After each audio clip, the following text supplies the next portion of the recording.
في الموقع اللي انا فيه هنعمل البدروم والارضي فيلا دوبلكس وهنربطهم ببعض بسلم داخلي. بس السلم الداخلي ده ما هيتعملش دلوقتي، وهيتعمل بعد لما المبنى بالكامل يخلص، يعني تقريبا بعد سنة او سنتين من دلوقتي. بس انا اسست للسلم الداخلي، يعني طلعت اشاير السلم من القواعد وعملت العمود اللي هيشيل السلم بعد كده. طيب ازاي هنحمي حديد التسليح بتاع اشاير السلم وبتاع عمود السلم بحيث ان هو خلال السنة او السنتين دول ما يحصلوش صدى، برغم ان هو هيكون معرض للعوامل الجوية اللي بتسبب صدى الحديد التسليح زي المية والهواء. هوريكم دلوقتي ازاي هنحمي اشاير حديد التسليح من الصدى، وهقول لكم احنا ليه اصلا عملنا من دلوقتي عمود السلم واشاير السلم. زي ما قلت لكم دلوقتي طلعنا اشاير السلم الدوبلكس وعملنا القاعدة والعمود اللي هيشيلوا السلم. طيب ليه عملنا بقى الاشاير وليه عملنا العمود والقاعدة من دلوقتي؟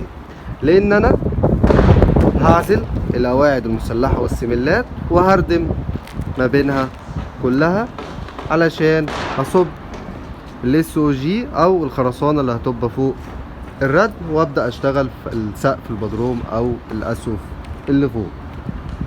فعلشان ما اضطرش بعد كده ان انا احفر في الردم واعمل سمل وقاعده وعمود ويكلفني كتير جدا، جهزت لهم من دلوقتي او عملت السمل واشاير السلم من دلوقتي وعملت القاعده وعمود السلم من دلوقتي. طيب ازاي بقى نحمي الاشاير دي او الحديد ده ان هو ما يصديش؟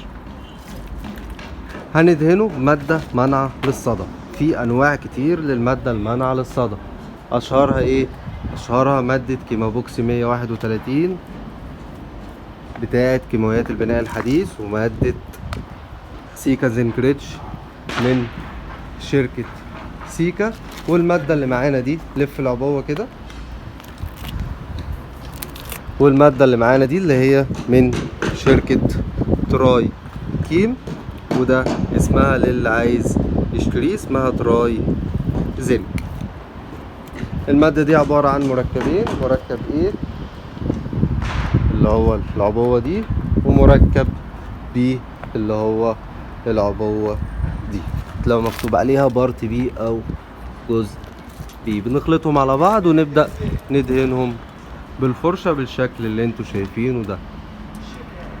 بكده احنا حمينا الحديد التسليح ده من الصدى، وهنسيبه زي ما احنا عايزين سنة سنتين اكتر، وبعد كده هنلاقيه لسه جديد زي ما هو. والمادة دي ما بتعزلش بين الخرسانة وبين حديد التسليح.